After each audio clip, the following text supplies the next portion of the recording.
আমাকে আপনাকে যে দায়িত্ব পালন করতে হবে সেটা হলো আমার আপনার রমজান মাসে একটু দান করার জন্য একটু চিন্তা করতে হবে। কি কথা বলেন? যার যেমন সামর্থ্য আছে। নবী হযরত বেলালকে ডাক দিয়ে বলছেন, বেলাল রাদিয়াল্লাহু তাআলা, তার তো কিছুই ছিল না, আমাকে আপনাকে সৃষ্টি করেছেন কে? Allah is the creator of all creations. যত সৃষ্টি আছে সব সৃষ্টি আল্লাহ করেছেন। কাজেই এই পৃথিবীতে যদি প্রশংসা করতে হয়, প্রশংসা কেবল আল্লাহর হবে। আল্লাহ ব্যতীত অন্য কেউ প্রশংসিত হতে পারে। None can be praised, only Allah will be praised. সবাই চিৎকার দেবেন আল্লাহু আকবার, আল্লাহু আকবার। এই যে আমরা আল্লাহু আকবার বলে আল্লাহর বরত্বের ঘোষণা দিলাম, আল্লাহর বরত্বের স্লোগান দিলাম, আল্লাহু আকবার উচ্চারণ করলাম, এই আল্লাহু আকবার স্লোগানের সঙ্গে আমার আপনার সম্পর্ক আছে না নাই? সম্মানিত দিনী ভাইরা, এই আল্লাহু আকবার স্লোগানের সঙ্গে আমার আপনার সম্পর্কটা কেমন? আপনাদের জানা কথা আমি একটু স্মরণ করিয়ে দেব, বিরক্ত হবেন নাকি? সম্মানিত উপস্থিতি, যে যেখান থেকে শুনছেন একটু বোঝার চেষ্টা করবেন। এই পৃথিবীতে যেই দিন আমি আপনি আগমন করেছি, পৃথিবীতে ভূমিষ্ঠর পূর্বে আমি আপনি ছিলাম, মায়ের পেটের মধ্যে ছিলাম।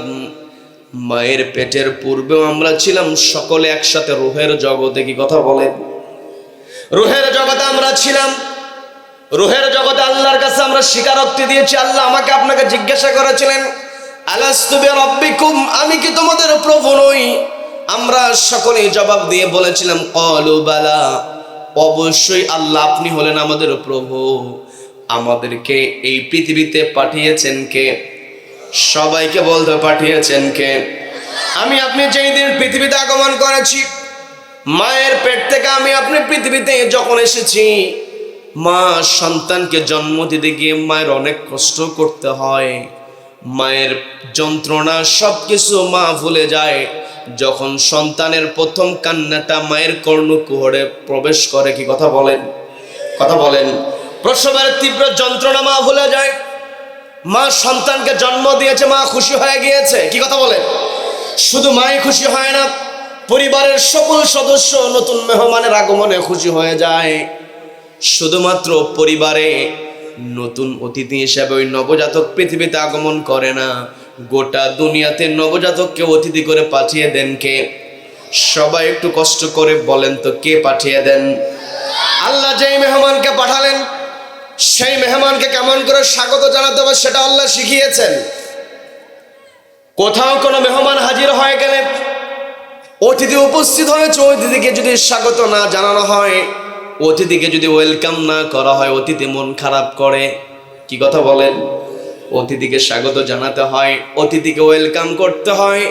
আর এই নবজাতককে রব্বুল আলামিন অতিথি করে পাঠিয়েছেন, আবার এই নবজাতককে কেমন করে সংবর্ধনা দিতে হবে, স্বাগত জানাতে হবে। স্বাগত জানানোর সিস্টেমটা হলো, সন্তান ভূমিষ্ঠ হওয়ার সঙ্গে সঙ্গে সবার আগে যে কাজটা করতে হয়, ওই নবজাতকের ডান কানে আযান দিতে হয়, বাম কানে ইকামত। কি কথা বলেন? কি কথা বলেন? আযান এবং ইকামতের বাক্যগুলো যখন উচ্চারিত হয়, আযান এবং ইকামতের মধ্যে আল্লাহু আকবার স্লোগান আছে না নেই? এই আল্লাহু আকবার স্লোগান দিয়ে তাকে স্বাগত জানানো হলো, ওয়েলকাম করা হলো। নির্ধারিত সময়ে যখন শেষ হয়ে যাবে, এই পৃথিবীতে আর কেউ থাকবে না। কি কথা বলেন? আমার আপনার মূল্য ততক্ষণ আছে যতক্ষণ আমার আপনার দেহের মধ্যে প্রাণ আছে। প্রাণ যতক্ষণ আছে, দুনিয়ার সবাই আমাকে আপনাকে মূল্যায়ন করবে। আমার আপনার টাকা পয়সা, ধন দৌলত, প্রভাব প্রতিপত্তি সব কিছুর মূল্য যতক্ষণ দেহের মধ্যে রূহ আছে। কিন্তু মালাকুল মউতের নেতৃত্বে যখন আমার আপনার দেহ থেকে প্রাণ পাখিটা বের করে নেওয়া হবে, রুহটাকে বের করে নেওয়া হবে, রুহ যখন বের হয়ে যাবে, আমার আপনার প্রভাব প্রতিপত্তি আর মানুষের কাছে ভালো লাগবে না। আমি আপনি সবার কাছে মূল্যহীন হয়ে যাব। কেউ চাইবে না আমাকে আপনাকে মাটির উপরে রাখতে। সবার চিন্তা হলো কত দ্রুত এই নিথর দেহটাকে কবরস্থ করা যায়, মাটি চাপা দেওয়া যায়। কি কথা বলেন? কি কথা বলেন? মাটি চাপা দেওয়ার জন্য, কবরস্থ করার জন্য সকল প্রস্তুতি যখন সম্পন্ন হয়ে যায়, কবর খনন করা হয়, গোসল করানো হয়, কাফন পরানো হয়, সমস্ত প্রস্তুতি সম্পন্ন হওয়ার পরে লাশটাকে কবরে নামানোর পূর্বে জীবিত মানুষদের একটা দায়িত্ব হলো লাশটাকে সামনে রেখে দিয়ে একটি দোয়ার নামাজ পড়া। সবাইকে বলতে হবে সে নামাজের নাম কি? সবাই বলেন, একটু কষ্ট করে বলেন তো কি নাম? এই জানাজার নামাজের মধ্যে 4 বার আল্লাহু আকবার স্লোগান আছে না নাই? এর দ্বারা বোঝা গেল আমি আপনি যেই দিন পৃথিবীতে আগমন করেছি আমাকে আপনাকে স্বাগত জানানো হয়েছে আল্লাহু আকবার স্লোগান দিয়ে। আবার আমি আপনি যেই দিন এই পৃথিবী ছেড়ে চলে যাব আমাকে আপনাকে বিদায় দেওয়া হবে আল্লাহু আকবার স্লোগান দিয়ে। কি কথা বলেন?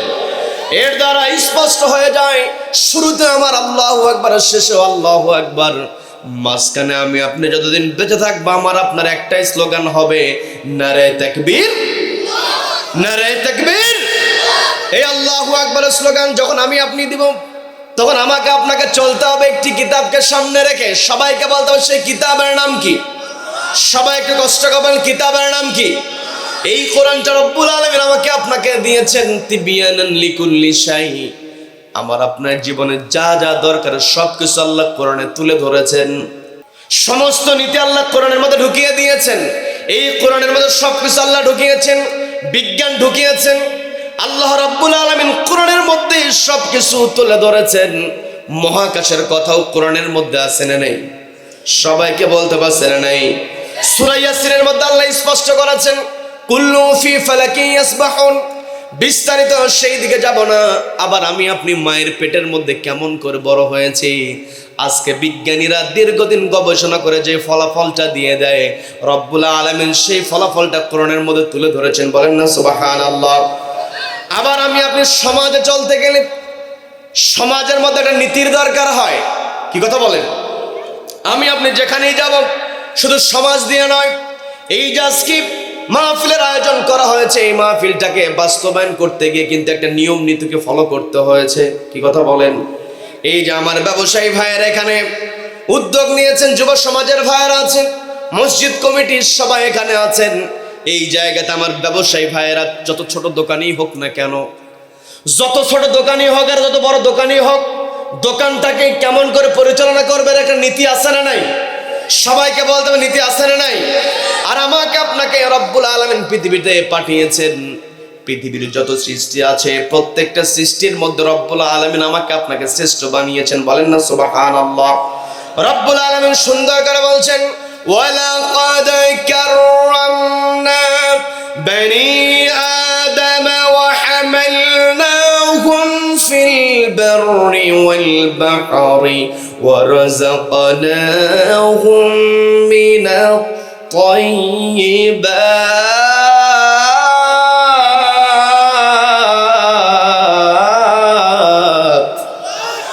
আল্লাহ বলছেন ওয়ালাকাদ কাররামনা বনি আদম, আদম সন্তানকে আমি সম্মানিত করেছি। যে আদম সন্তানকে রব্বুল আলামিন সম্মানিত করেছেন এই সম্মানটা ধরে রাখতে হলে আল্লাহ কোরআনে যে নীতি দিয়েছেন সেই নীতিকে অবশ্যই মেনে চলতে হবে। কি কথা বলেন?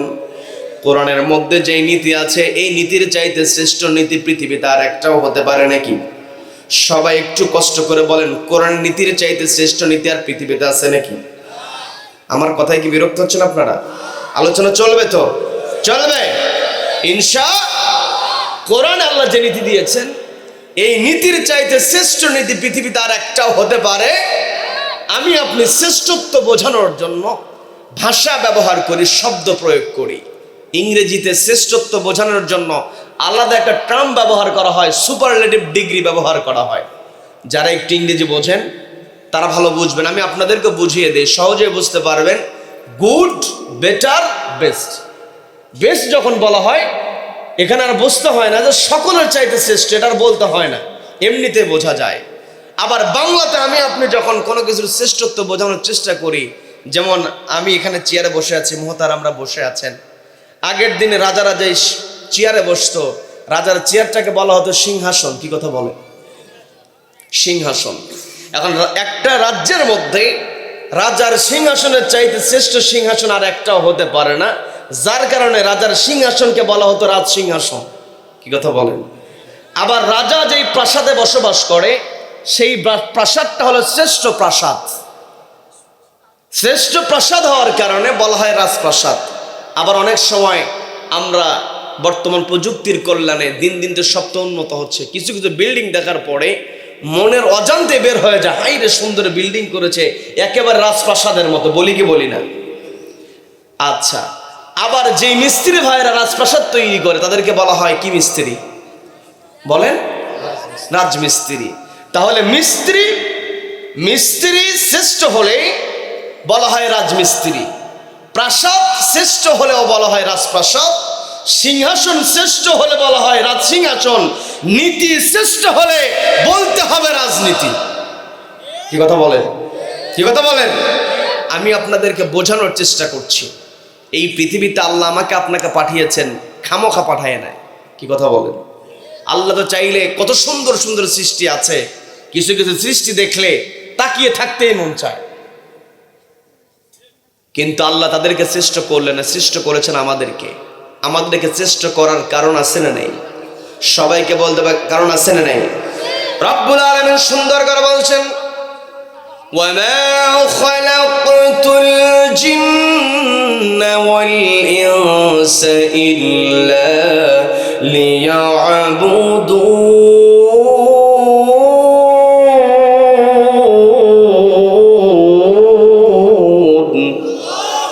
আল্লাহ বলছেন আমি মানুষ এবং জিন জাতিকে তৈরি করেছি কেবলমাত্র আমার গোলামি করার জন্য। এই পৃথিবীতে আমার আপনার এক নম্বরে পরিচয় হলো আমি আপনি আল্লাহর গোলাম।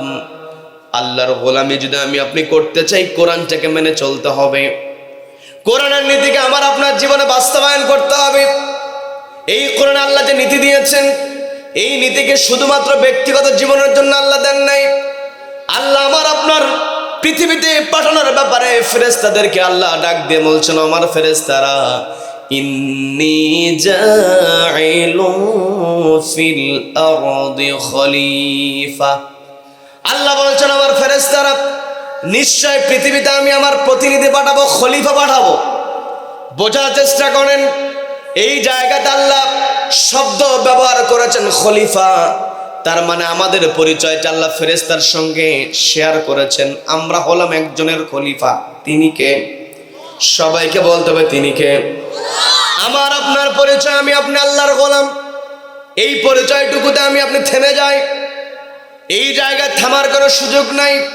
আল্লাহ তো চাইলে ফেরেশতাদেরকে বলতে পারতেন পৃথিবীতে আমি মানুষ পাঠাবো। মানুষের নাম দিয়ে কোরআনের মধ্যে আল্লাহ একটা সূরা দিয়েছেন, সূরা নাস, আছে না নাই? সবাইকে বলতে পারছে না নাই? আবার সূরা দাহারের নামটাকে সূরা ইনসান বলা হয়। আল্লাহ তো বলতে পারতেন আমার ফেরেশতারা পৃথিবীতে আমি মানুষ পাঠাবো, ইনসান পাঠাবো, নাস পাঠাবো। আবার আমি আপনি আল্লাহর শ্রেষ্ঠ সৃষ্টি। আল্লাহ বললেন ওয়ালাকাদ কাররামনা বানি আদম, আদম সন্তানকে আমি শ্রেষ্ঠত্ব দিয়েছি। আল্লাহ আমার আপনার ব্যাপারে মানুষ শব্দ ব্যবহার করেছেন, ইনসান শব্দ ব্যবহার করেছেন, আবার আমার আপনার ব্যাপারে বানি আদম শব্দ ব্যবহার করেছেন। কিন্তু ফেরেশতাদেরকে যখন আল্লাহ বললেন পৃথিবীতে আমি মানুষকে পাঠাবো, আল্লাহ মানুষকে পাঠাবো, এই শব্দ ব্যবহার না করে আল্লাহ বলছেন ইন্নী জাইলুন ফিল আরদি খলিফা। আল্লাহ এই জায়গায় খলিফা শব্দ ব্যবহার করেছেন। সবাই একটু কষ্ট করে বলেন তো কি শব্দ? সবাই একটু কষ্ট করে বলেন কি শব্দ? এই যে আমি আপনাদেরকে জিজ্ঞাসা করে আমি প্রশ্নের জবাব নেওয়ার চেষ্টা করছি, এতে কি আপনারা বিরক্ত হচ্ছেন নাকি? এটা দুইটা উপকারিতা, একটা হলো আমাদের ঘুম চলে যাবে, কারণ আমাদের রাতের বেলা ঘুমটা দিয়েছেন কে? সবাইকে বলতে হবে ঘুমটা দিয়েছেন কে? আল্লাহ রাব্বুল আলামিনের যত নিয়ামত আছে, এই নিয়ামতের মধ্যে সর্বশ্রেষ্ঠ অন্যতম একটা নিয়ামত হলো বান্দার জন্য ঘুম। যদি কোনো মানুষ না ঘুমায় সে মানুষটা পাগল হয়ে যাবে। কি কথা বলেন? দেখবেন মানসিক ডাক্তারের কাছে আপনি গিয়েছেন, মানসিক ডাক্তারেরা যে ওষুধগুলো লেখে প্রত্যেকটা ওষুধের মধ্যে একটা ঘুমের ইফেক্ট থাকে। কি কথা বলেন? এই যে আমি আপনি বসেছি রাতের বেলা, ঘুম আমার আপনার আসবেই। এই জন্য আমি আপনাদেরকে জিজ্ঞাসা করছি, জবাব দিলে ঘুমটা চলে যাবে। আর একটু উপকার হবে, আমি আপনি এইখানে বসেছি একটি কিতাব থেকে শিক্ষা নেওয়ার জন্য। সেই কিতাবের নাম কি? সবাইকে বলতে হবে কিতাবের নাম কি? এই কোরআনটা আমি আপনি সামনে নিয়ে বসেছি। এই কোরআন থেকে কিছু শিক্ষা যদি আমি আপনি অর্জন করতে পারি, আমি আপনি মুখে যখন উচ্চারণ করব, ব্রেনের মধ্যে সেই কথাটা সহজেই সেভ হয়ে যাবে। কি কথা বলেন? কি কথা বলেন? আমি বলতে নিয়েছিলাম আল্লাহ রাব্বুল আলামিন আমাকে আপনাকে সম্মানিত করেছেন, আমার আপনার আল্লাহ রাব্বুল আলামিন কিছু দায়িত্ব দিয়েছেন। এই যে আমাকে আপনাকে রব্বুল আলামিন খলিফা হিসেবে ফেরেশতাদের কাছে পরিচয় করিয়ে দিলেন। খলিফা হিসেবে পরিচয় করিয়ে দেওয়ার কারণটা হলো আমি আপনি আল্লাহর খলিফা হিসাবে আল্লাহ কোরআনের মধ্যে যে নীতি দিয়েছেন এই নীতিটাকে শুধুমাত্র কোরআনের পাতায় রাখলে হবে না, সমাজের পাতায় বাস্তবায়ন করতে হবে। কি কথা বলেন? কি কথা বলেন? সমাজের পাতায়, রাষ্ট্রের পাতায় অবশ্যই কোরআনটাকে বাস্তবায়ন করতে হবে। আমি আমার আলোচনার সূচনায় দুইটা আয়াত কারিমা তেলাওয়াত করেছি। একটা হলো সূরা হাসর থেকে, আরেকটি আয়াত আমি পুরোটাই তেলাওয়াত করি নাই, সূরা আল ইমরানের 110 নম্বর আয়াতের শুরুর দিকের অংশ।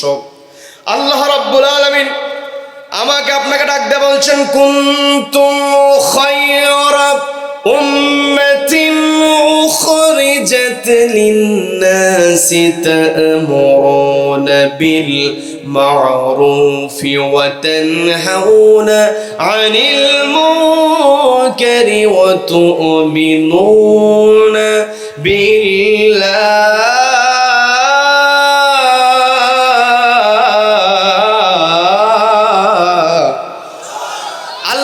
আমার বান্দারা, কুনতুম খায়রা উম্মাহ, তোমরা উত্তম জাতি। আমাকে আপনাকে আল্লাহ উত্তম জাতির কথা বললেন, বলার পরে বলছেন উখরিজাত লিন-নাস, তোমরা যদি উত্তম হও তোমাদের কাজটা হলো তোমাদেরকে বের করা হয়েছে মানুষের জন্য। তার মানে আমি আপনি যদি আল্লাহর কাছে সেরা হতে চাই, উত্তম হতে চাই, আমাকে আপনাকে মানুষের জন্য অবশ্যই কাজ করতে হবে। বলে দিয়েছেন কে? সবাইকে বলতে বলে দিয়েছেন কে? সূরা আল ইমরান 110 নম্বর আয়াতে আল্লাহ বললেন উখরিজাত লিন-নাস, তোমাদেরকে মানুষের জন্য বের করা হয়েছে। এই মানুষের জন্য বের করার কারণটা হলো আমাকে আপনাকে দুইটা কাজ করতে হবে। এক নাম্বার হলো তা'মুরুনা বিল মা'রুফ, সৎ কাজের আদেশ দিতে হবে। এই জায়গায় আল্লাহ আমাকে আপনাকে বলেন তোমার সৎ কাজের আদেশ দাও। আল্লাহ কাজ বলেছেন একটার কথা, কিন্তু একটা কাজের মধ্যে দুইটা কাজ রয়েছে। আমি আপনি যখন কাউকে কোনো কাজ করার জন্য অর্ডার দেব, খেয়াল করে একটু বোঝার চেষ্টা করেন। আমি আপনি যখন কাউকে কোনো কাজের অর্ডার দেব, সেই কাজ যদি নিজে না করি অর্ডার দিতে পারবো নাকি? নিজে না করে যখন অন্যকে অর্ডার দেব, বলবে আগে নিজের চরকায় তেল দাও। কি কথা বলেন? কি কথা বলেন? এই জায়গায় আল্লাহ কিন্তু বলেন না যে তোমরা সৎ কাজ করো, আল্লাহ বলেন সৎ কাজের আদেশ দাও। তার মানে নিজে করতে হবে, মানুষকে সেটার অর্ডার দিতে হবে। এখন অর্ডার যদি আমি আপনি দিতে যাই, আমার আপনার ক্ষমতার দরকার আছে না নাই? সবাইকে বলতে পারছে না নাই?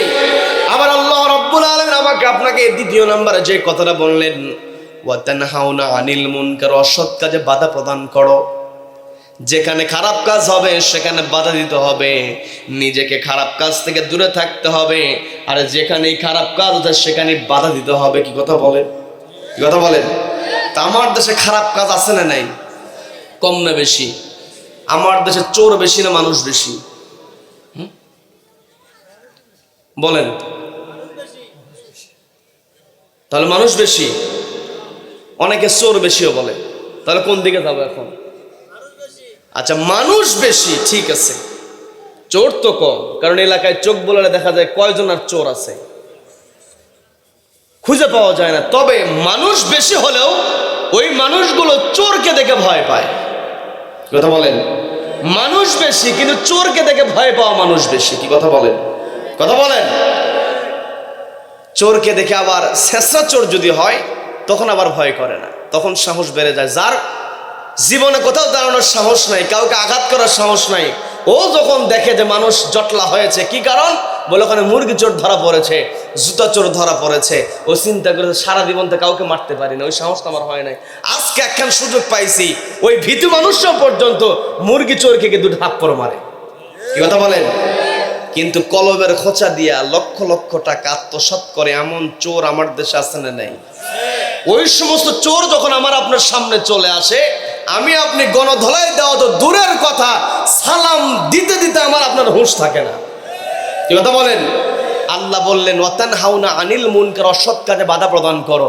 আমি আপনি যদি অসৎ কাজ বন্ধ করতে চাই, অসৎ কাজ যেখানে হবে সেখানে শাস্তির ব্যবস্থা করতে হবে। কি কথা বলেন? আর শাস্তির ব্যবস্থা আমি আপনি করতে যাব, আমাকে আপনাকে মানতে হবে একটি কিতাব। সেই কিতাবের নাম কি? সবাইকে বলতে হবে কিতাবের নাম কি? এই কোরআনের নীতির আলোকে যদি বিচার ফায়সালা করা হয়, আমার দেশে চুরি বন্ধের জন্য আইন আছে, আদালত আছে, আছে না নাই? আইনের ধারা আছে না নাই? ধারা ঠিকই আছে, কিন্তু দিন দিন চুরি বেড়েই যাচ্ছে, কমতেছে না। চুরি কমবে কেমন করে? এই কোরআনের বিধানের আলোকে, এই কোরআনের যে নীতি আল্লাহ দিয়েছেন, এই নীতিকে শ্রেষ্ঠ নীতি মেনে, এই নীতিকে রাজনীতি মেনে আমি আপনি যদি রাষ্ট্রীয় পর্যায়ে যেই চোর চুরি করবে, কোরআন স্পষ্ট বলছে ফাকাতু আইদিয়াহুমা, চোর চুরি করেছে, মহিলা হোক আর পুরুষ হোক, চুরি প্রমাণিত হওয়ার সঙ্গে সঙ্গে হাতটা কেটে দাও।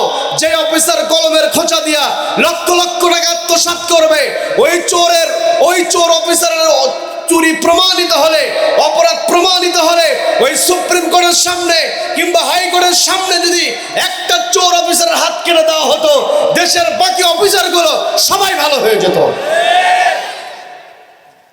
এই সমস্ত কথাবার্তা বললে অনেকে আবার রেগে যায়, হুজুরেরা এই কথা বলে কেন?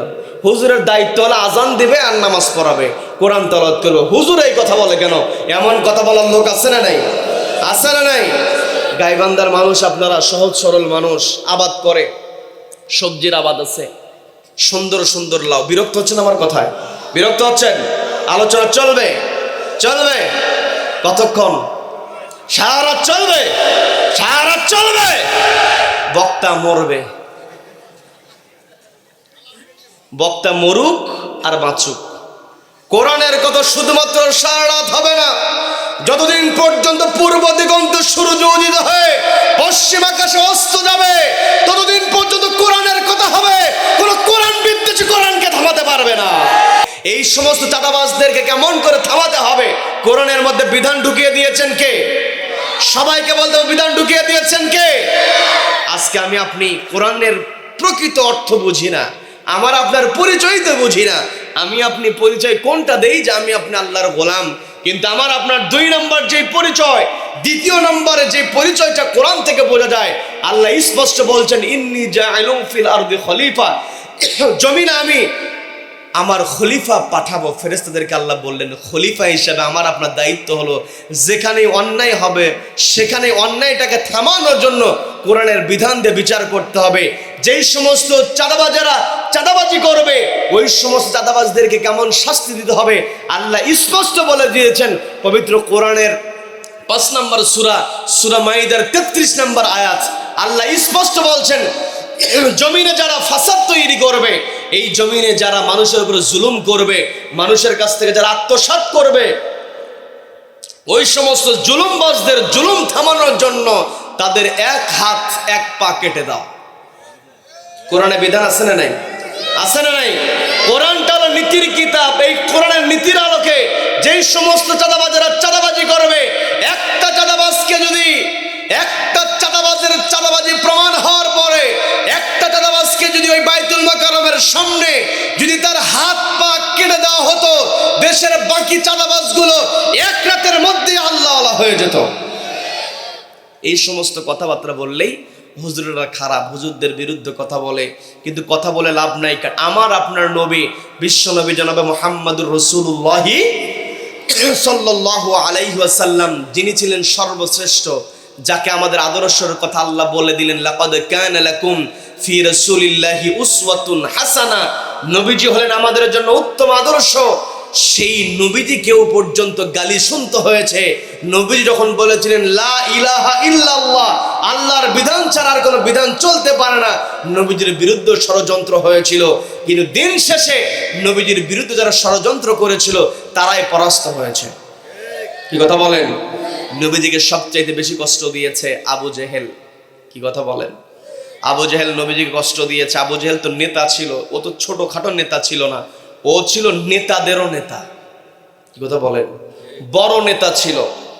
আল্লাহ যদি কাউকে সাইজ করতে চান, কারো কাছ থেকে আল্লাহ যদি ক্ষমতা কেড়ে নিতে চান, আল্লাহ স্পষ্ট বলছেন ওয়াতানজিউল মুলকা মিম্মান তাশা।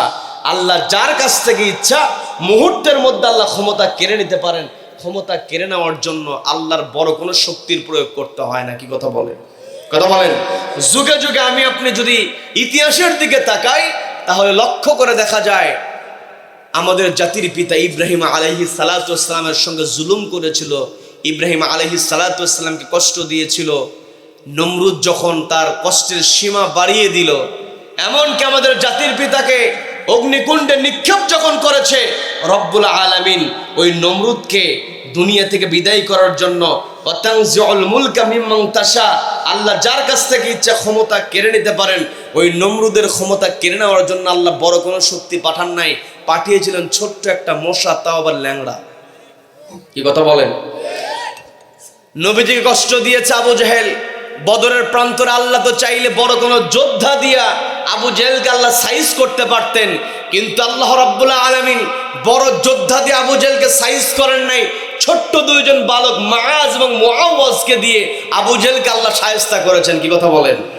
আব্রাহা যখন তার বিশাল হস্তি বাহিনী নিয়ে কাবা ঘর আক্রমণ করতে এসেছিল, রব্বুল আলামিন সেখানেও বড় কোনো শক্তি পাঠান নাই, তয়রান আবাবিল, ঝাঁকে ঝাঁকে পাখি পাঠিয়ে দিলেন।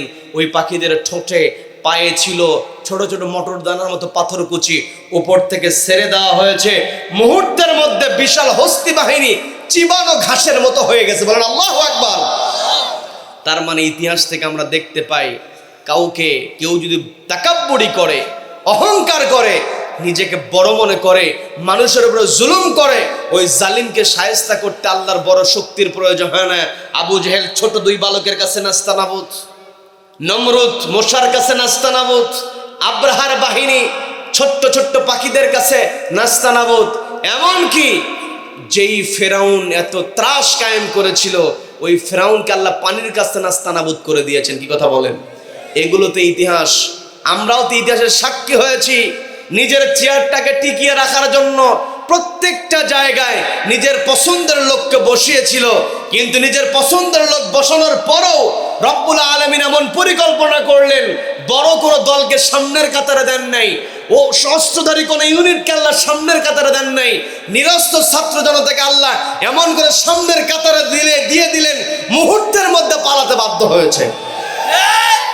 কাজেই আমাকে আপনাকে ভরসা রাখতে হবে আল্লাহর উপরে, আল্লাহর কোরআনের পক্ষে আমাকে আপনাকে কথা বলতে হবে, কারণ আমি আপনি আল্লাহর খলিফা। কি কথা বলেন? কি কথা বলেন? আল্লাহর খলিফার দায়িত্ব যদি আমি আপনি পালন করতে চাই, আমার আপনার আস্থা রাখতে হবে, ওয়ালা রাব্বিহিম ইয়াতাওয়াক্কালুন, আল্লাহর উপরে ভরসা করতে হবে। বন্ধুগণ, এই পৃথিবীতে আমার আপনার বিভিন্ন পজিশন থাকতে পারে, কেউ সফল ব্যবসায়ী হতে পারে, কেউ এমপি হতে পারে, কেউ মন্ত্রী হতে পারে, কেউ মেধাবী হতে পারে, যার যত বড়ই পরিচয় থাকুক না কেন, সুন্দরী নারী হতে পারে, সুন্দর পুরুষ হতে পারে। এই পৃথিবীতে এই যতগুলো কথা আমি আপনাদেরকে বললাম, টাকা পয়সা, সুন্দর চেহারা, প্রভাব প্রতিপত্তি, এগুলো দিয়ে আল্লাহর কাছে কখনো সম্মান পাওয়া যাবে না। আল্লাহর কাছে যদি আমি আপনি সম্মান পেতে চাই, রব্বুল আলামিন সুন্দর করে বলছেন, সূরা হুজরাতের মধ্যে আল্লাহ বলছেন, ইন্না আকরামাকুম ইনদাল্লাহি আতকাকুম ইন্নাল্লাহা আলিমুন খাবীর।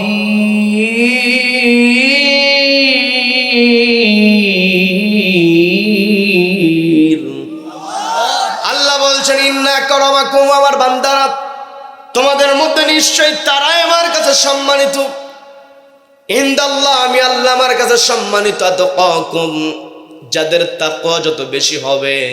তার মানে আমি আপনি যদি আল্লাহর কাছে সম্মান পেতে চাই, মর্যাদা পেতে চাই, অন্তরে থাকতে হবে একজনের ভয়, তিনি কে? সেই রব্বুল আলামিন বলছেন, আমি শুরুতেই তেলাওয়াত করেছিলাম সূরা হাশর আয়াত নাম্বার 18, হাশরের ময়দানে সবাইকে দাঁড়াতে হবে। কি কথা বলেন? কি কথা বলেন? যে যত বড় পজিশনের মানুষ হোক না কেন, হাশরের ময়দানে সবাইকে দাঁড়াতে হবে। সেই হাশরের ময়দানের নামে রব্বুল আলামিন যে সূরাটা দিলেন, সূরা হাশরের 18 নম্বর আয়াতে আল্লাহ ঈমানদারদেরকে ডাক দিয়েছেন। সবাইকে আল্লাহ ডাক দেন নাই, আল্লাহ ঈমানদারদেরকে ডাক দিয়ে বলছেন, ইয়া আইয়ুহাল্লাযীনা আমানু তাকুল্লাহা ওয়াল তানযুর নাফসুম মা قدمت لغد واتقوا الله إن الله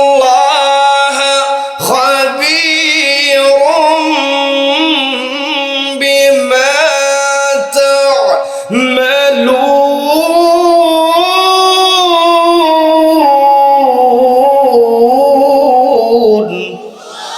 আল্লাহ বলছেন ইয়া আইয়ুহাল্লাযীনা আমানু, ওহে যারা ঈমান আনয়ন করেছো। এই জায়গাতে সবাইকে আল্লাহ ডাক দেন নাই।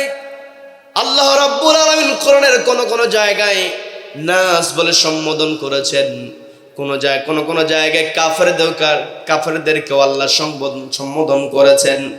এই জায়গাতে আল্লাহ শুধুমাত্র বলছেন ইয়া আইয়ুহাল্লাযীনা আমানু, ও ইউ হু হ্যাভ বিলিভড, তোমরা যারা বিশ্বাস স্থাপন করেছো। কার উপরে? সবাইকে কষ্ট করে বলেন কার উপরে? আল্লাহর উপরে যারা বিশ্বাস স্থাপন করেছো। ইত্তাকুল্লাহ, আমি আল্লাহ, আমাকে ভয় করো। আমার আপনার একটাই হুকুম মেনে চলতে হবে, আল্লাহকে ভয় করতে হবে। আল্লাহর ভয় যার অন্তরে আছে, দুনিয়াতেও সে সম্মানিত, আখিরাতেও তাকে আল্লাহ মর্যাদাবান বানাবেন। কি কথা বলেন? কি কথা বলেন? আল্লাহর ভয় আমার আপনার ভিতরে থাকতে হবে। পর্দালের মা বোনেরা, কানটা একটু খাড়া করে শোনেন। আল্লাহর ভয় আমার আপনার অন্তরে থাকতে হবে। নিজেকে তাকওয়াবান বান্দাদের অন্তর্ভুক্ত করে নিতে হবে।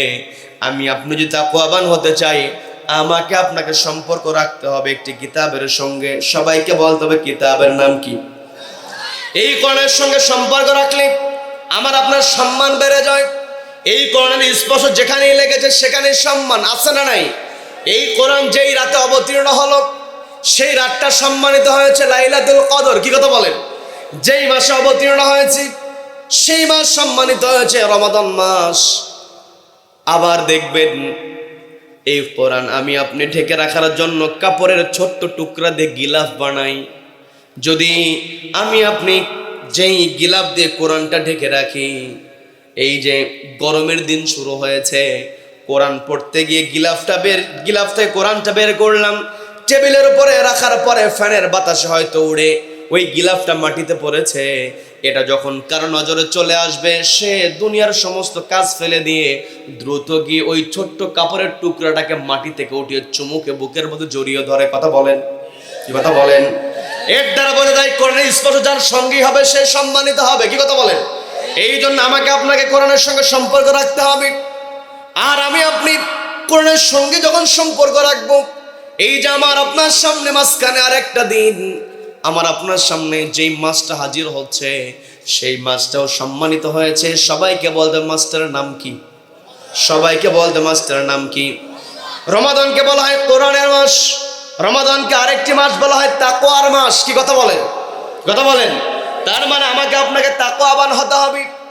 আমার পূর্বে আলোচকেরা কথা বলেছেন, তারা কিছুটা টাচ দিয়েছেন, আমি একটু কথা বলবো।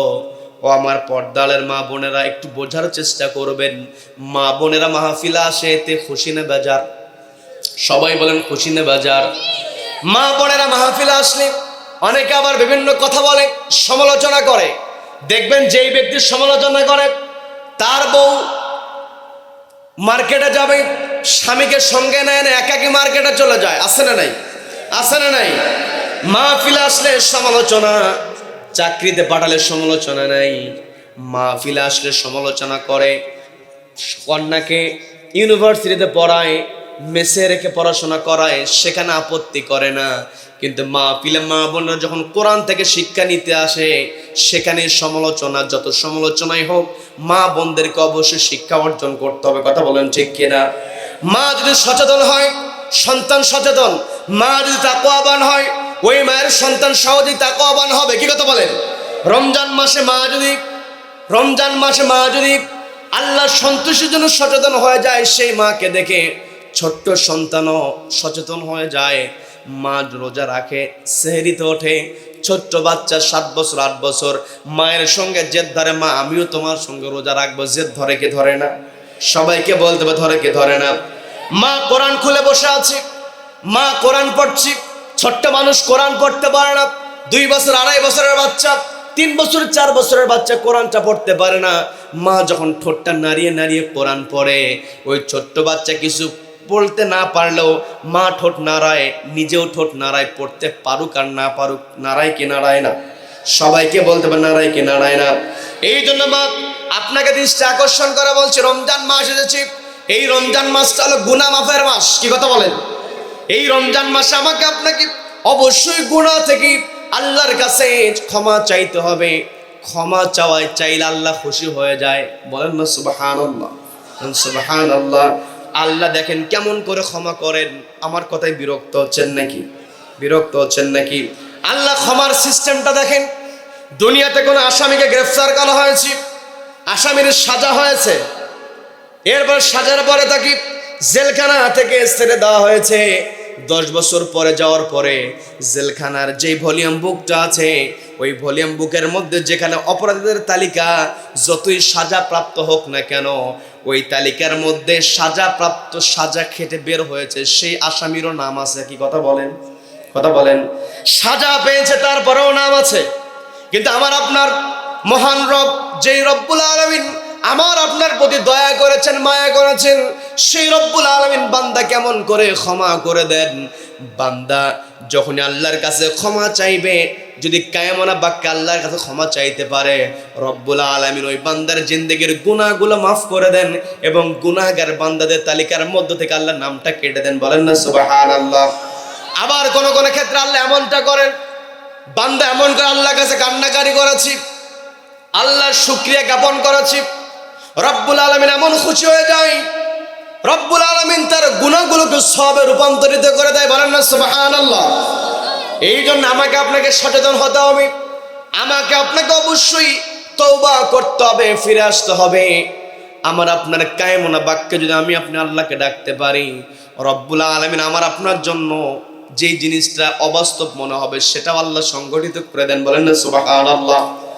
এই যে আজকে সুন্দর আয়োজন করা হয়েছে, যুব সমাজ আয়োজনের মধ্যে আছে, যুব সমাজের ভাইদেরকে আমি দৃষ্টি আকর্ষণ করে বলছি, ও আমার যুবক ভাইয়েরা, এই যৌবনকালে শক্তি বেশি আছে, এই যৌবনকালে শক্তি বেশি আছে, এই শক্তি এক সময় থাকবে না।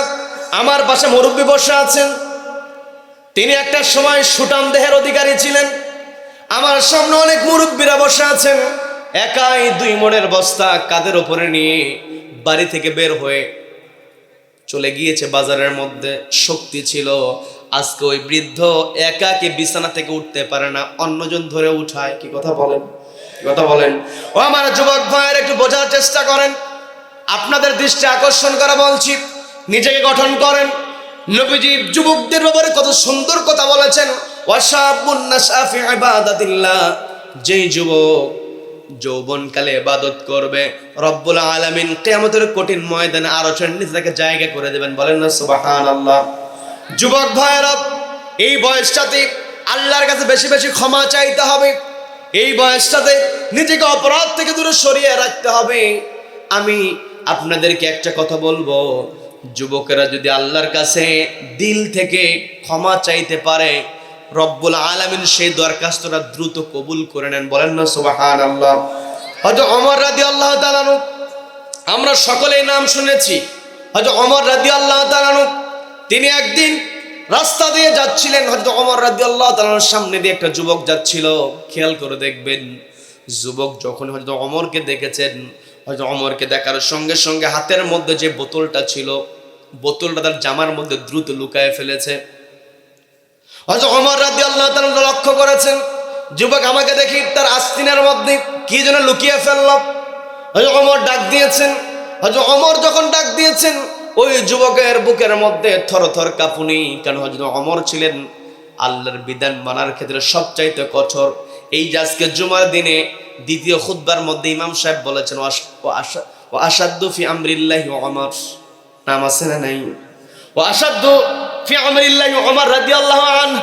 হযরত ওমর রাদিয়াল্লাহু তাআলা ছিলেন আল্লাহর বিধান বাস্তবায়নের ক্ষেত্রে সবচাইতে কঠোর। সেই ওমর রাদিয়াল্লাহু তাআলা যখন তাকে ডাক দিয়েছে, যুবকের মনের মধ্যে, যুবকের অন্তরের মধ্যে কাঁপুনি শুরু হয়েছে, কারণ যুবক যেই বোতলটা লুকিয়েছে, সেই বোতলের মধ্যে রয়েছে মদ। মদ পান করা যাবে নাকি? মাদকের সঙ্গে সম্পর্ক করা যাবে নাকি? অথচ আমাদের যুব সমাজকে ধ্বংস করার জন্য মাদকের সয়লাভ আছে না নাই? সবাইকে বলতে আছে না নাই? এই মাদকের দ্বারা যুবকেরা বেহায়াপনার মধ্যে চলে যায়। মাদক দিয়ে শুরু হয়, মাদকের কারণে মানুষ বেহায়া হয়ে যায়। যেই ব্যক্তি দেখবেন নেশার মধ্যে থাকে, ওর হায়া লজ্জা শরম কম থাকে। কি কথা বলেন? আমার যুবক ভাইয়েরা, আল্লাহ আমাকে আপনাকে পৃথিবীতে পাঠিয়েছেন, আমার আপনার দায়িত্ব হলো ওয়াতানহাউনা আনিল মুনকার, অসৎ কাজে বাধা প্রদান করা। নিজেকে মদ থেকে, মাদক থেকে দূরে থাকতে হবে, এবং যেখানে মাদক আছে সেখানে হানা দিতে হবে, বাধা দিতে হবে। কি কথা বলেন? কি কথা বলেন? যুবক ভাইরা সচেতন হতে হবে। যখন যুবকেরা মাদক থেকে দূরে থাকবে, যুবকেরা অশ্লীলতা থেকে দূরে থাকবে, যুবকেরা যখন হালাল রিজিকের মধ্যে থাকবে, ওই যুবক শ্রেষ্ঠ জাতি উপহার দিতে পারবে। কি কথা বলেন? যুবকদেরকে থাকতে হবে হালালের মধ্যে। আমার যুবক ভাইরা হারামের মধ্যে থাকা যাবে না। আমি শুরুতেই বলেছিলাম, আল্লাহ বলেছেন ওয়ালাকাদ কাররামনা বানি আদম, আদম সন্তানকে আমি সম্মানিত করেছি। ওয়া হামালনাহুম ফিল বাররি ওয়াল বাহর, পানিতে এবং মাটিতে চলার জন্য সবকিছু তার অধীনস্থ করে দিয়েছি। ওয়া রাযাকনাহুম মিনাত তাইয়্যিবাত, তাকে আমি উত্তম রিজিক, পবিত্র রিজিক দিয়েছি। তার মানে এই পৃথিবীতে আমার আপনার রিজিকটা হতে হবে পবিত্র। এখন কেউ যদি সুদের উপরে টাকা লাগায়, তার রিজিক পবিত্র হবে নাকি? এই যে দেখেন সাউন্ড কমে গেছে। সুদখোর যতই নামাজ পড়ুক না কেন, ঘুষখোর যতই নামাজ পড়ুক না কেন, নামাজ কবুল হবে না। কি কথা বলেন? কি কথা বলেন? অনেক সময় চিন্তা করে সুদের যেহেতু টাকা, একটু দান করি, হয়তো আল্লাহ ক্ষমা করে দিতে পারে। ঘুষের টাকা নিয়েছে, দেখবেন ঘুষখোর নিজের নাম ফোটানোর জন্য সবচেয়ে বেশি টাকা দেয়। কি কথা বলেন? কি কথা বলেন? যতই নাম ফোটানোর চেষ্টা করুক না কেন, দুনিয়াতে তুমি হয়তো ক্ষণিকের জন্য নাম ফোটাতে পারবে, মরে দেখো মরার সঙ্গে সঙ্গে বাটাম শুরু। কথা বলেন? যুবক ভাইরা শুরুতেই বলেছিলাম আমাকে আপনাকে অবশ্যই দুনিয়া থেকে চলে যেতে হবে। এই জন্য যুবক ভাইদেরকে বলছি, আমার যুবক ভাইরা, আমি দিনী ভাই হিসেবে বলছি, একটু কথাগুলো বোঝার চেষ্টা করবেন। নেশা করছেন, কয়দিন আপনি নেশা করতে পারবেন? 2 বছর, 5 বছর, 10 বছর, 20 বছর, 40 বছর। একটা পর্যায়ে শেষ জীবনে যাওয়ার পরে আপনি আর নেশা করতে পারবেন না। কি কথা বলেন? এই জন্য আপনাকে সচেতন হতে হবে। আমার যুবক ভাইয়ের, আমি যে ঘটনায় ছিলাম, যুবক যখন মদের বোতল নিয়ে হয়তো ওমরের দিকে এগিয়ে যাচ্ছে, ওমরের ডাকে এগিয়ে যাচ্ছে, মনের মধ্যে ভয়, ওমর যদি আমার হাতের মদল বোতলটা দেখে আমাকে তো শাস্তি দেবে। আজকে যদি ইসলামের বিধান থাকতো, কোরআনে আল্লাহ যে নীতিটা দিয়েছেন, আজকে যুব সমাজ নেশার মধ্যে ডুবে থাকতো না। কথা বলেন? কি কথা বলেন? আমার দেশে বলা মাদক নিয়ন্ত্রণ। মাদক নিয়ন্ত্রণ কি? মাদক নির্মূল করতে হবে। কি কথা বলেন? কি কথা বলেন? যেটা হারাম সেটার আবার নিয়ন্ত্রণ করি। আজকে যুবকদেরকে ধ্বংস করে দেওয়া হচ্ছে মাদকের দ্বারা। এই জন্য যুবক ভাইদের আমি দৃষ্টি আকর্ষণ করে বলছি, আপনি নিজে মাদককে না বলবেন, আপনার সামনে যারা মাদকের কারবারি থাকবে এদেরকে ঐক্যবদ্ধ হয়ে, আল্লাহ বলেন কুনতুম খায়রা উম্মাহ, তোমরা উত্তম জাতি। জাতি হলে ঐক্যবদ্ধ হতে হয়। কি কথা বলেন? ঐক্যবদ্ধ হয়ে মাদকের বিরুদ্ধে প্রতিবাদ করতে হবে, অশ্লীলতা বেহায়াপনার বিরুদ্ধে প্রতিবাদ করতে হবে। আমার যুব সমাজ যখন বেহায়াপনার বিরুদ্ধে প্রতিবাদ করবে, মাদকের বিরুদ্ধে প্রতিবাদ করবে, এই বাংলাদেশ সত্যিকারের সোনার বাংলাদেশে রূপান্তরিত হবে। যুবক ভাইরা, ওই যুবক ওমর রাদিয়াল্লাহু তাআলাকে দেখে ভয় পেয়েছেন। তিনি মনে মনে আল্লাহকে ডাকতে লাগলেন, আল্লাহ, এই মাদক তুমি নিষেধ করে দিয়েছো, তোমাকে আমি কখনো ভয় না করেই আমি মদ পান করেছি। তুমি আমার প্রতি কত দয়া করেছো, মায়া করেছো, আমি এটা বুঝতে পারি নাই। আজকে ওমরকে দেখে আমি ভয় পাচ্ছি। আমার তো উচিত ছিল তোমাকে দেখে ভয় পাওয়া, কিন্তু আমি বিগত দিনে তোমাকে দেখে ভয় না পাওয়াতে যে অপরাধী হয়ে গিয়েছি, সেই অপরাধের জন্য আল্লাহ আমি তোমার কাছে ক্ষমা চাই, তুমি আমাকে ক্ষমা করো। আমি তোমার কাছে ক্ষমা চাই, আর আজকে আমাকে ওমরের হাত থেকে রক্ষা করো। আজকে যদি তুমি আমাকে ওমরের হাত থেকে রক্ষা করো, আমি জিন্দেগিতে আর মদের সঙ্গে সম্পর্ক রাখবো না। এই কথা যখন মনে মনে আল্লাহর কাছে ফরিয়াদ করেছে, কায়মনা বাক্যে যখন আল্লাহর কাছে বলেছে, আল্লাহ তো মানুষের অন্তরের খবর জানেন। কি কথা বলেন? কি কথা বলেন? আল্লাহ অন্তরের খবর ঠিকই জানেন। ওই যুবক তরুণ মদের যে অন্যায় তার হয়েছে, এটা নিয়ে যখন আল্লাহর কাছে অনুশোচনা করেছে, আমার আপনার তাওবা তখনই কবুল হবে, ইস্তেগফার তখনই কবুল হবে যখন আমি আপনি গুনাহটাকে বর্জন করতে পারবো। কি কথা বলেন? যুবক মনে মনে আল্লাহর কাছে ফরিয়াদ করেছে, আল্লাহ, আমি আর জিন্দেগিতে মদ পান করবো না। আমি বুঝতে পেরেছি তুমি দয়ালু, তুমি আমার উপরে কখনো গোস্বা হও নাই। আমি বুঝতে পারি নাই, তুমি আজকে আমাকে উদ্ধার করো, আমি কোনোদিন আর মদ পান করবো না। আজকে ওমর থেকে আমাকে বাঁচাও। এই কথা বলতে বলতে এগিয়ে আসছে। ওমর বলছেন, এই তোমার হাতে কি? ওমরকে দেখে ভয়েতে মদের বোতল যদি বলে, মদ যদি বলে, তাহলে তো অবস্থা খারাপ। ভয়েতেই মুখ দিয়ে বের হয়েছে, এর মধ্যে একটা সিরকা আছে। আরেকটা বর্ণনা পাওয়া যায় দুধ আছে, দুইটার কথাই আছে, দুইটা বর্ণনায় দুইটার কথাই আছে। ভয়তে বলে ফেলেছে, ভয়তেই বলে ফেলেছে। আর আল্লাহকে বলছে, আল্লাহ আমি তো দুধের কথা বলেছি, আমি তো সিরকার কথা বলেছি। ওমর যদি এটা দেখে ফেলে তাহলে শাস্তি আমার ডাবল হয়ে যাবে। আল্লাহ তুমি আজকে আমাকে ওমরের হাত থেকে রক্ষা করো, তুমি তো দয়ালু, তুমি তো সব কিছু পারো। আমি তোমাকে বলছি আমি জিন্দেগি তার মদের সঙ্গে সম্পর্ক রাখবো না। এই কথা বলে আল্লাহকে ডাকছে। ওমর যখন শুনলেন দুধের বোতল সিরকার বোতল, ওমর বিশ্বাস করলেন না, কারণ শুরুতে দ্রুত লুকিয়ে ফেলেছে। যদি দুধের বোতল হতো, সিরকার বোতল হতো, তখন তো লুকানোর কোনো অপশন ছিল না। হয়তো ওমর সন্দেহ করেছে। ওমর বলছেন তোমাকে বিশ্বাস করছি না, তুমি বোতলটা বের করে আমাকে দেখাও। যুবকের তো আরো কাঁপুনি শুরু। কিন্তু ওমর যখন অর্ডার দিয়েছেন না বের করতে পারেন না, যুবক যখন তার জামার আস্তিন থেকে ওই মদের বোতলটা বের করেছে, যুবক বের করেছে মদের বোতল আর মুখ দিয়ে বলেছে সিরকার বোতল। রব্বুল আলামিন যুবকের তওবা কেমন করে পছন্দ করেছেন, ওই মদটাকে আল্লাহ সিরকা বানিয়ে দিয়েছেন। বলেন না সুবহানাল্লাহ। তার মানে আমার আপনার তওবা করার মতো তওবা করতে হবে। এই তওবা করলে আল্লাহ মর্যাদা বাড়িয়ে দেন। বলেন না সুবহানাল্লাহ, সুবহানাল্লাহ। তার মানে আমাকে আপনাকে অবশ্যই তওবা করতে হবে। এই রমজান মাসটা হলো তওবার মাস। কি কথা বলেন? এই জন্য পর্দালের মা আপনাকে দৃষ্টি আকর্ষণ করে বলছি, বেশি বেশি রমজান মাসে ক্ষমা চাইতে হবে। রমজান মাসে আল্লাহর কাছ থেকে ক্ষমা আমাদেরকে অবশ্যই নিতে হবে। আমরা আল্লাহর কাছে ফরিয়াদ করি, আল্লাহ তুমি আমাদেরকে রমজান পর্যন্ত নেক হায়াত দিয়ে দাও এবং গুনাহ ধরানোর তৌফিক দান করো। বলেন আমিন, বলেন আমিন। রমজান মাসে আমার আপনার এক নাম্বার দায়িত্ব, আমরা বেশি বেশি ক্ষমা চাইবো একজনের কাছে। তিনি কে? আল্লাহর কাছে ক্ষমা চাইব। দ্বিতীয় নাম্বার হলো ক্ষমা চাওয়ার পর আমাকে গুনাহ বর্জন করতে হবে, পাপটাকে বর্জন করতে, পাপটাকে ছেড়ে দিতে হবে। আমি আপনি পাপ যদি ছাড়তে চাই, সবার আগে আমাকে আপনাকে ছোট ছোট গুনাহকে ভয় করতে হবে। আমি আপনি অনেক সময় ছোট গুনাহকে তুচ্ছ মনে করি, নগণ্য মনে করি। কিন্তু নবীজি আয়েশা সিদ্দিকা রাদিয়াল্লাহু তাআলাকে ডাক দিয়ে বলছেন, আয়েশা তুমি ছোট গুনাহকে বেশি ভয় করো। নবীজিকে পাল্টা আয়েশা সিদ্দিকা রাদিয়াল্লাহু তাআলা জিজ্ঞাসা করলেন, ইয়া রাসূলুল্লাহ, ইয়া হাবিবাল্লাহ, আপনি আমাকে ছোট গুনাহকে ভয় করার জন্য বলছেন, এর কারণটা বুঝতে পারলাম না। নবীজি বলছেন, বড় গুনাহ দেখে তুমি তো ভয় করো, ঠিক আছে, কিন্তু ছোট গুনাহকে দেখে যদি তুমি ভয় করো তাহলে বড় গুনাহ করার কোনো সম্ভাবনা থাকে না।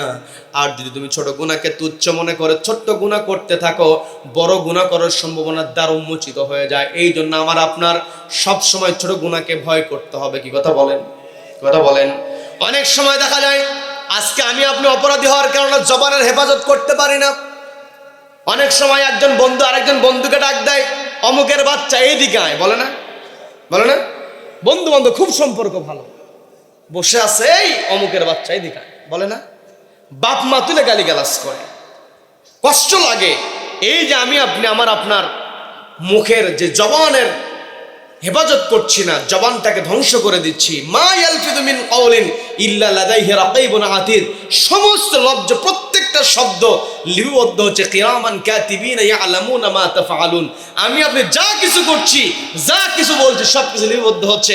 আমি আপনি ইয়ারকির ছলে একজনকে গালি দিচ্ছি, অথচ গালি দেওয়া যে গুনাহের কাজ, ছোট গুনাহ হওয়ার কারণে আমি আপনি কিছুই মনে করছি না, যার কারণে আজকে গালি দিচ্ছি, পরবর্তীতে আঘাত করতে দ্বিধা হয় না। কি কথা বলেন? এই জন্য আমাকে আপনাকে গুনাহ বর্জন করতে হলে ছোট ছোট গুনাহকে ভয় করতে হবে। রব্বুল আলামিন আমাদেরকে এই গুনাহ বর্জন করার তৌফিক দান করুন। বলেন আমিন। তৃতীয় নম্বরে আমাকে আপনাকে যে কাজটা করতে, বিরক্ত হচ্ছেন? বিরক্ত হচ্ছেন? অল্পদের শেষ করে দেব, আমার পরে তাবারকের অবস্থা আছে, চিন্তিত হওয়ার কোনো কারণ নেই। হ্যাঁ, এটা আল্লাহ আমাদের সকলকে কবুল করেন। বলেন আমিন, বলেন আমিন। তো এক নম্বর, রমজান মাসে আমরা ক্ষমা চাইবো কার কাছে? সবাইকে বলতে ক্ষমা চাইবো কার কাছে? দ্বিতীয় নম্বরে আমি আপনি পাপটাকে বর্জন করব। তৃতীয় নম্বরে আমার আপনার যে কাজটা করতে হবে, আমাকে আপনাকে তেলাওয়াত করতে হবে একটি কিতাব। সেই কিতাবের নাম কি? সবাইকে বলবো কিতাবের নাম কি? চতুর্থ নম্বরে আমি আপনি যে কাজটা করব সেটা হলো আমাকে আপনাকে অবশ্যই জিকির আজগার বেশি করতে হবে। কি কথা বলেন? পর্দালের মা বোনেরা কানটা একটু খাড়া করে শোনেন। ভাই, মা বোনদের ওখানে সাউন্ড কি ঠিক আছে এখন? হ্যাঁ, আমি তো একবার পর্যবেক্ষণ করেছি, সাউন্ড কিন্তু ঠিক ছিল না। আচ্ছা, মা বোনদের দৃষ্টি আকর্ষণ করে বলছি, মা, রমজান মাসে মাদের পেরেশানি বেশি, অনেক পেরেশান। মায়ের বেগুনি তৈরি করতে হবে, পেঁয়াজু বানাতে হবে, বুট বন্দি, এগুলো আছে না নেই? আছে না নাই? আবার আমার দেশে তো প্রত্যেক রোজার মধ্যে একজন রেসিপি আপা রেসিপি দিত, বেগুনের পরিবর্তে কুমড়া নিয়ে আরো কি কি জানি বলছে না, সে রেসিপি আপা তো নাই। অতএব মা, আপনি নতুন করে রেসিপি নাই, রমজানে রান্নার জন্য পেরেশান হওয়ার দরকার নাই। রমজানে পেরেশান হতে হবে আল্লাহর কাছ থেকে কেমন করে ক্ষমা পাওয়া যায়। কি কথা বলেন? আমি আপনি প্রতিনিয়ত শুনছি, প্রত্যেক বছর শুনছি, কিন্তু আমি আপনি আমল করতে পারছি না। জুমার খুতবাতে খতিব সাহেব একটা কথাই বলা যাচ্ছে না, ক্ষমা ক্ষমা ক্ষমা। কি কথা বলেন? আল্লাহর কাছে ক্ষমা চাইতে হবে। রমজান মাসে মা শেষ রাতে উঠে যায়, দেখবেন মায়েরা রমজান মাসে কত কষ্ট করে। ঘুমাতে যাবে মা সবার শেষে, আবার ঘুম থেকে উঠবে সবার আগে। কি কথা বলেন? সবার খাবার শেষ হওয়ার পরে বাড়িঘর গোছায়া মা ঘুমাতে যায়, ঘুমাতে যাইতে যাইতেই আবার মাকে উঠতে হয়। এই যে মা কষ্টগুলো করছেন, এই কষ্টগুলোকে, মা বোনদের যে কষ্ট, এই কষ্টগুলোকে আল্লাহ নাজাতের ওসিলা হিসেবে কবুল করেন, বলেন আমিন। মা, আপনাকে আমি একটা টিপস দিয়ে যাই, বিরক্ত হচ্ছেন আপনারা? মাদেরকে উদ্দেশ্য করে যে কথাগুলো বলছি, এগুলো আমাদেরকেও মানতে হবে। কি কথা বলেন? কি কথা বলেন? দেখেন, আমি আপনি রমজান মাসে আমার আপনাকে অবশ্যই শেষ রাতে উঠতে হয়। শেষ রাতে যখন আমিও আপনি উঠবো, সারা বছর তো আমি আপনি তাহাজ্জুদ পড়তে পারি না, ঘুমের মধ্যে থাকি। যুবক ভাইয়ের একটু বোঝার চেষ্টা করেন, একটু বোঝার চেষ্টা করেন। তাহাজ্জুদ ওয়াক্তে কিন্তু আমরা উঠে যাই, তাহাজ্জুদ উঠলাম, সেহরি খেলাম, কারণ সেহরি তো শেষ করতে তাহাজ্জুদ ওয়াক্তের মধ্যে। কি কথা বলেন? তার মানে তাহাজ্জুদ ওয়াক্তে আমি আপনি উঠে যাই। এই একটা মাস আমি আপনি যদি অভ্যাস করতে পারি, দুই রাকাত করে শেষ রাত্রে আমি আপনি যদি তাহাজ্জুদ পড়তে পারি, রব্বুল আলামিন রমজান মাসের যেই ইবাদত সারা বছর ইবাদত হিসেবে পড়তে পারি, রব্বুল আলামিন আমাদেরকে সচেতন হওয়ার তৌফিক দান করুন, বলেন আমিন।